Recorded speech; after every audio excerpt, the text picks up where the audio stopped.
En estos momentos ya nos acompañan nuestros queridos invitados. Gracias por la paciencia. Está Miguel Ugaz Gaviño, experto en comunicación estratégica, y Nancy Arellano, consultora en comunicación política. Ambos muy buenas noches y gracias por la paciencia también. Bueno, primero esta amenaza contra el presidente del Jurado Nacional de Elecciones que se da en un ambiente en que los candidatos acusan a los órganos electorales de ser lentos, de no ser objetivos, entre otras cosas. Toledo ha llegado a decir que estas elecciones están manchadas. Primero vamos a escuchar, bueno, si nos permites, por favor, Miguel, a Nancy Arellano, ¿no? Nancy, ¿qué tal? Buenas noches. Bien, todo bien. Bueno, dentro de lo que cabe con la situación actual, ¿no? Se presentan unas elecciones bastante movidas en todos los sentidos. Desde las noticias, las agrupaciones políticas, las candidaturas, las tachas, las manchas, los errores, los dimes y diretes. De verdad que... Pero ya esto ya pasa cualquier tipo de apreciación, ¿no? Porque ya la amenaza al árbitro, pues mancha completamente la institucionalidad y la búsqueda de coherencia y de sensatez y de probidad en el papel que justamente tiene que cumplir el árbitro en las elecciones. Miguel Ugaz, ¿qué habría detrás, ¿no? Mira, es bien difícil saberlo, Raquel. Lo que pasa es que definitivamente hay ciertos procesos y procedimientos que los jurados, el jurado electoral especial, el jurado nacional, tienen que cumplir, tienen sus tiempos, tienen sus idas y vueltas, y esto genera una obvia digamos, inquietud entre los electores, entre la población, y que ocurran este tipo de cosas, como dice Nancy, enturbian muchísimo el proceso. Y claro, en este momento pues es muy fácil que cualquiera pueda levantar la bandera y decir, bueno, este proceso está viciado, como lo ha dicho el expresidente Toledo. Y digamos, no le están haciendo ningún favor ni al proceso ni al país. Entonces yo creo que este es el momento en que hay que tomar las cosas con mucha calma. Con mucha calma. Con mucha serenidad, entender que los partidos políticos, los actores políticos tienen que entender que del otro lado estamos nosotros los electores y que nos merecemos escuchar sus propuestas y no estar escuchando este tipo de cosas, ¿no? Ni estas acusaciones, ni estas amenazas vengan de quien vengan. Creo que está llegando el momento en el que tenemos que empezar a tener ya la posibilidad, los electores, de reflexionar y de discutir sobre propuestas. Ahora, ¿cómo ves el trabajo de los órganos electorales, del jurado electoral especial? Ahora, a propósito de que han presentado incluso un recurso de recusación contra el doctor Manuel Miranda, acusándolo de no ser objetivo. ¿Cómo has visto el rol de los órganos? Son los árbitros, ¿no? Como dicen Nancy, son los árbitros. Con estos caballos andamos, y yo creo que este es un jurado, tanto el jurado nacional como el jurado electoral, yo creo que no hay ningún motivo para dudar de ellos. O sea, no estamos en los 90s donde el poder político influía en los otros poderes, en el poder judicial, en el poder legislativo, en el poder electoral. Entonces, yo creo que estos señores han sido nombrados con toda la ley. Pero se les acusa, ¿no?, de ser muy lentos para resolver los casos de los candidatos. Pero no están dentro de los tiempos. Sí, están dentro de los tiempos, ¿no? Yo siento que hay impaciencia, y esa impaciencia es asusada, obviamente, por ciertos candidatos que quieren jalar agua para su molino, ¿no? Aquellos que buscan tachar a uno y aquellos que buscan no ser tachados, ¿no? Bueno, entonces, claro, el proceso está dentro de los ¿no? tiempos, y las reglas del juego han estado allí, con las modificatorias que se hicieron recientemente, pero han estado allí. Entonces, si las organizaciones políticas están al tanto de las leyes que regulan, tenían objeciones respecto a la tramitología, debieron haber recusado esas observaciones en su momento. Para eso son la clase política. ¿No? Ahora, Nancy, se están presentando tachas contra la candidatura de Julio Guzmán. ¿Esto lo podría de alguna manera beneficiar con más publicidad? Absolutamente. ¿Y se le puede victimizar aún más? De hecho, todo el tiempo yo he señalado que Guzmán capitaliza de todo este proceso y se lleva a un escenario David versus Goliat, haciendo ver su candidatura como la candidatura fresca, antisistema, que molesta a los viejos actores, ¿no? A los dinosaurios, como lo dice él, y refuerza el mensaje de grupo, de cohesión de grupo, de afrenta. Políticamente resulta muy útil para TPP. Y además se ha visto en la última encuesta, está posicionado en el segundo lugar. Lo que no resulta muy útil es que haya contradicciones, es que las propuestas no sean claras. A todo esto, ¿no? En las últimas horas ha habido una contradicción, por ejemplo, en lo que se refiere a Julio Guzmán, cuya candidatura todavía está en veremos con respecto a estas tachas, entre lo que él dice Y Gonzalo Aguirre, que es un fundador de Todos por el Perú, ¿no? Él piensa que se deberían flexibilizar las normas laborales, que no se debería aumentar el sueldo mínimo. Y Julio Guzmán ha dicho, bueno, esa es su opinión, pero mi posición es otra. Se está dando dos más grave, porque contradictorios. de hecho Guzmán decía que una cosa es lo que opinan los candidatos al Congreso y otra el presidente, dice él, ¿no? ¿Y cómo es eso? Y que él iba a mediar, iba a ser el árbitro para que se sometiera a discusión. Entonces, eso preocupa mucho porque aquello de las funciones del Ejecutivo, del Legislativo, y es más, las funciones de los partidos políticos dentro de la democracia, con posiciones y proyectos políticos serios, una visión, una tesis política, una visión de país que proponen para ocupar dos poderes, queda en entredicho, queda nuevamente improvisada. No, o sea, ¿qué es lo que y piensa? uno hace pensar, bueno, entonces este señor, ¿qué es lo que piensa hacer? ¿Que haya más despidos? ¿Va a aprobar más leyes, promover la ley Pulpín? ¿No? Porque hasta Gilbert Violeta, que es del partido de PPK, ¿no? Sí, hasta le he dicho, bueno, que aclare, pues, ¿no?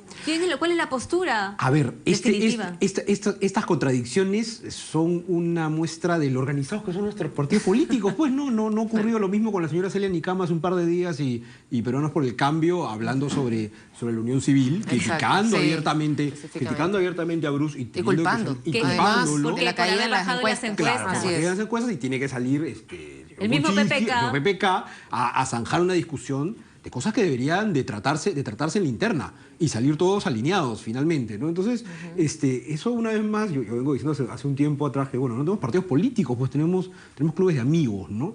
Clubes de amigos. Y sobre esta pregunta que yo me permito opinar, sobre esta pregunta que le hice a Nancy respecto a si esto aporta o no aporta en Guzmán, todas estas tachas y las tachas, bueno, si lo ayudan. Todo esto lo ha llevado del 5% al 18%. Así es. O sea, yo creo que cuando recién apareció este tema de la primera posibilidad de que no aceptaran la fórmula, lo primero que a mí se me vino a la cabeza fue Belaúnde en los 60s, ¿no? El manguerazo, el momento en que le niegan la inscripción, Belaúnde llega a la esquina del Jurado Nacional de Elecciones con su bandera, le tiran un manguerazo y crean un héroe. Dios mío. Entonces, te está creando un héroe. ¿Guzmán es un outsider?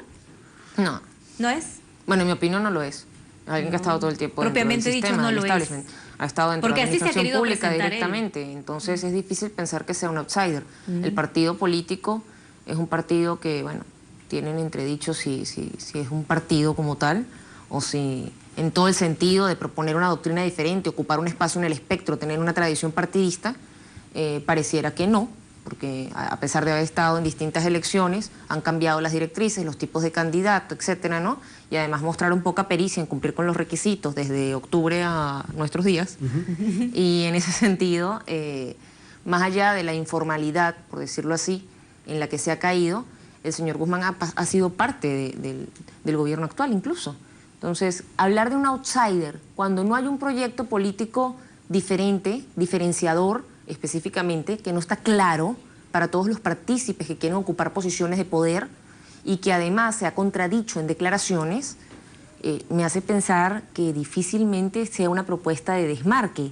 Pareciera ser una propuesta que está jugando al desmarque, pero que no se desmarca frontalmente, mostrando ser algo distinto, sólido, diferente, trabajado, reposado, bien pensado, con críticas puntuales y soluciones puntuales. Le han dicho Guzmán, ¿tú crees que sea el candidato del gobierno? No podría decirlo. Eso es algo que no vamos a saber hasta que lo sepamos. Un par de comentarios. Yo creo que Guzmán es más outsider, no tanto por lo que él mismo es, sino por lo que el elector necesita. El elector reclama a alguien que esté fuera del sistema y entiende o decodifica que este señor es un outsider. Quizá en términos formales, políticos, pues propiamente no lo dicho, sea. Propiamente no lo dicho, quizá con lo que expone Nancy no lo sea. Pero yo creo que el elector está necesitando... Es como el tema de si puede haber sistemas que sean revolución. Tú no puedes ser sistema y revolución al mismo tiempo. O eres sistema, o eres revolución, o eres antisistema. En ese sentido es que yo me refiero que difícilmente sea un outsider. Porque, por ejemplo, apoya al TPP. Si es un antisistema, ¿cómo va a apoyar el TPP? El TPP, por ejemplo. Exacto. Sí, ahora, los que dicen que van a votar por él es porque ven en él alguien que podría derrotar a Keiko Fujimori.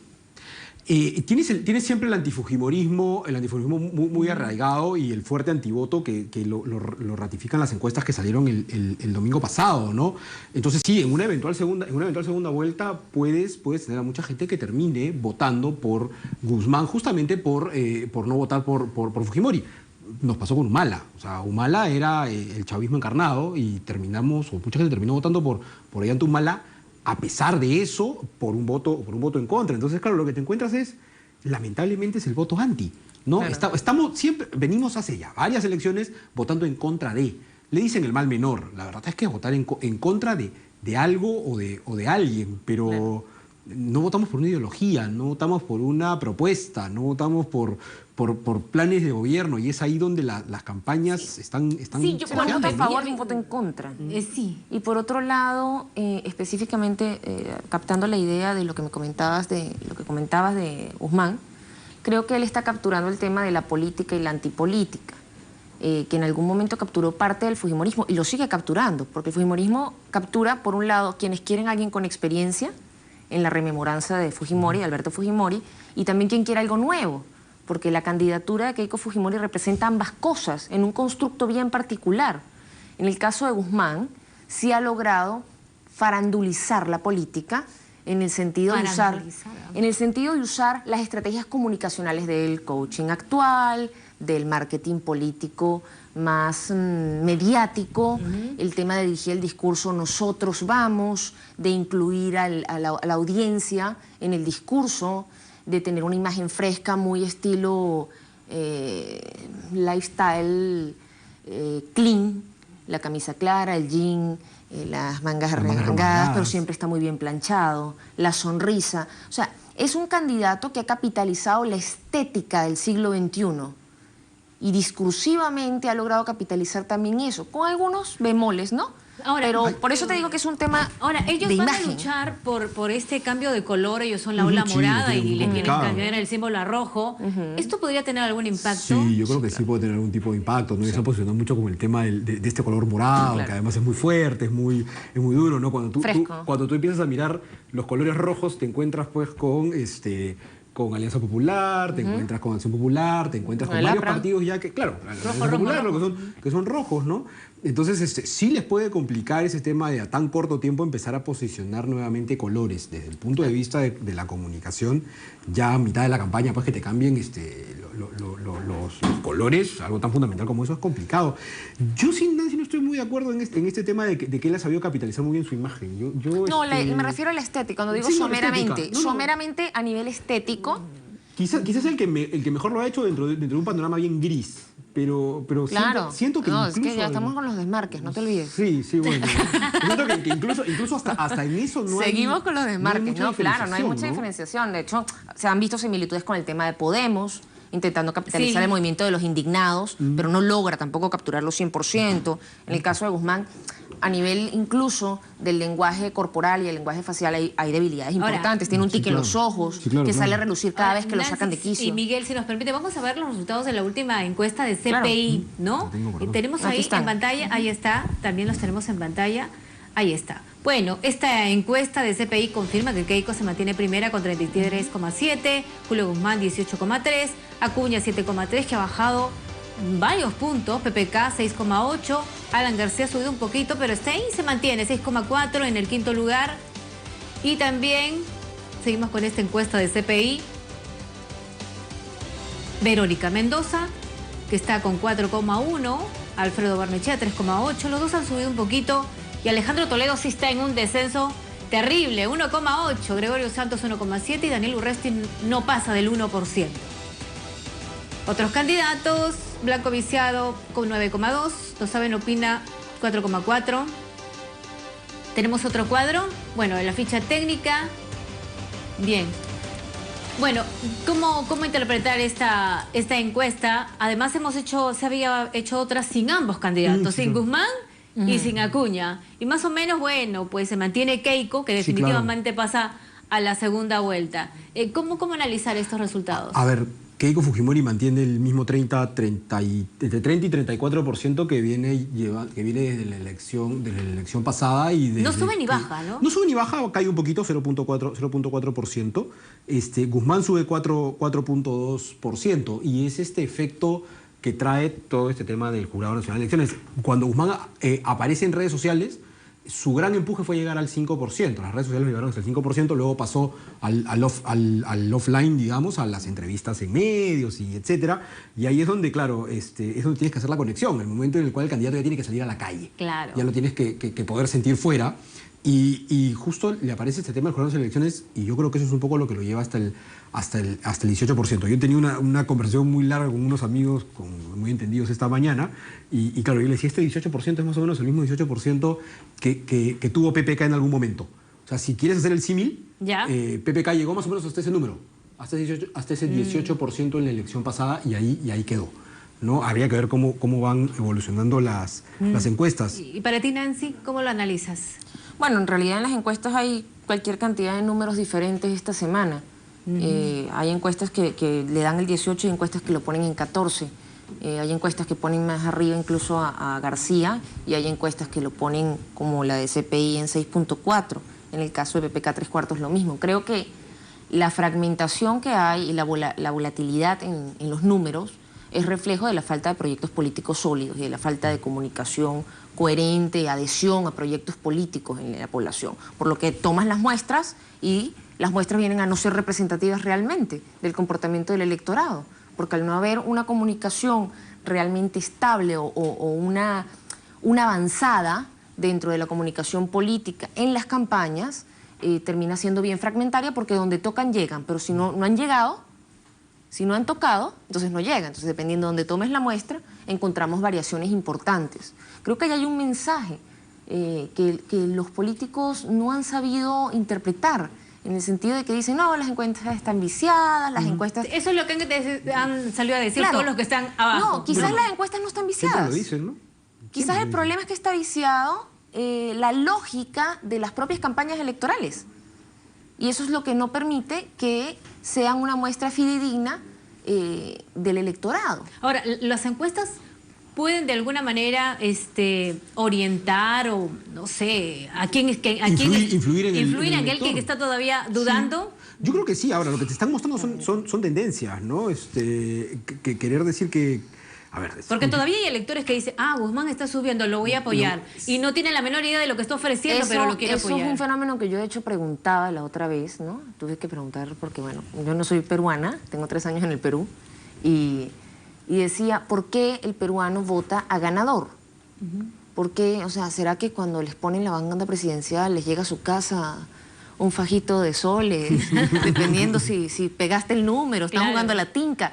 Eso es una cosa psicológica bastante extraña, pero ocurre. O sea, el fenómeno del outsider, que tiene también rato en el fuero político, el tema de votar a ganador también, y son votos irracionales, en ese sentido muy emotivos, y por eso vemos que las campañas siempre intentan apelar a lo emotivo en respuesta, porque han buscado caracterizar al electorado dentro de estas particularidades. Ahora, ¿son realmente virtudes del sistema? ¿Son causas más bien de la fragilidad del sistema? ¿Traen como consecuencia candidaturas improvisadas, fragilidad institucional, debilidades en términos de gobernanza? ¿Es bueno para el Perú? Es la pregunta que yo creo que hoy día con la masificación de los medios, con redes sociales, con formas de intercambio, interacción, facilidades para integrarnos como país, deberían hacerse desde la clase política. Hay un tema que es bien interesante. Justamente estaba viendo una nota que sacó esta tarde Semana Económica, en la web de Semana Económica, y hablaba justamente de cómo estaban las encuestas en las últimas 2 elecciones en estas alturas, digamos, hacia fines de febrero. Y si te das cuenta, los que iban punteando, salvo Keiko, que pasó segunda vuelta, quien iba en segundo puesto no llegó. En las elecciones pasadas, en esta época, todavía Alejandro Toledo era puntero. Y Ollanthumal estaba con 4 o 5%. Y las encuestas se equivocaron. Y no se equivocaron. Lo que pasa es que... justamente te mostraban eso, ¿no? Te mostraban, pues, a un Alejandro Toledo primero, a una Keiko Fujimori que venía bastante atrás, Y luego de eso tenías ya un pelotón muy retrasado. Lo que quiero decir no es que las encuestas se hayan equivocado, sino que todavía te queda marzo, que va a ser fundamental y donde puede voltearse cualquier cosa. Y las encuestas terminan siendo un rating de los candidatos. Los candidatos tienen un buen rating en un momento, de acuerdo a lo que han venido mostrando mediáticamente, a la trama, y bajan y suben, porque va más allá del quehacer político. Por eso hablaba de la farandulización de la política. Bueno, y se viene en marzo que va a ser una guerra. Ya por lo que vemos, esta campaña va a ser, pero a muerte. Hablemos de farandulización de la política. Una vez más, en el momento en el que PPK logra el gran despegue en la elección pasada, es cuando tiene un momento farandulero en un mercado y una señora lo toca. No, pero esta vez le ha ido mal a PPK porque ha perdido la paciencia. Total. Le he dicho ignorante. Lo que hizo con el de la República, eso estuvo terrible. Pero está estresado, es ser humano, yo lo sé, son seres humanos, pero... Se nota. Sí, pero ahí está el tema de la farandulización, ¿no? Entonces hay que esperar a ver cuál va a ser ese disparo que puede hacer que esto cambie. Ojo, lamentablemente, permíteme, Nancy, lamentablemente ese disparo no apunta a ser por una gran idea, por una gran propuesta, por una gran ideología, finalmente. Es por... Morbo. Claro, por eso hablo de farandulizar. Por eso. ¿No? En Venezuela hay quien le dice la poplítica. Poplítica. Poplítica. Si Guzmán llega a ser tachado porque están presentando tantas tachas, ¿a dónde serían sus votos? ¿A qué candidatos? Yo creo que ahí se dividen. Sí, creo que hay para qué, claro, creo que a los que todavía atienden a asuntos ideológicos, creo que hay una pugna que estaremos por ver entre Barnechea y García por una cuota electoral. Creo que hay una parte de los de Guzmán que, en el caso de que existiese la tacha, podría incluso capitalizar los Keiko, y otra parte PPK. Y creo que va a haber muchos que van a encontrarse pues con Barnechea. De todas maneras. De todas maneras. Para mí el voto de Guzmán es un voto pragmático, el voto por aquello que puede ser nuevo, que puede ser fresco. En ese sentido yo tengo dos ideas. Una, vuelven muchos de esos votos a PPK un poco en la remembranza del PPK, el PPQ y los PPCausas y demás. Y los otros se van a esta bocanada de aire fresco que ha aparecido por ahí, a pesar de venir de un partido muy tradicional, que puede ser Barnechea. No, vamos, entre todos los candidatos tienes un tipo que al menos articula 3 ideas seguidas, ¿no? Entonces, eso puede... Eso es la figura del intelectual, la nostalgia de todo tiempo pasado fue mejor. El tiempo se ha acabado. Muchísimas gracias a Miguel Ugaz Gaviño, experto en comunicación estratégica, y a Nancy Arellano, consultora en comunicación política venezolana. ¿Cuánto tiempo llevas? 3 años. 3 años. Trabajando aquí en portal politin.pe. Bien, muchísimas gracias. Bien, a continuación nuestros titulares.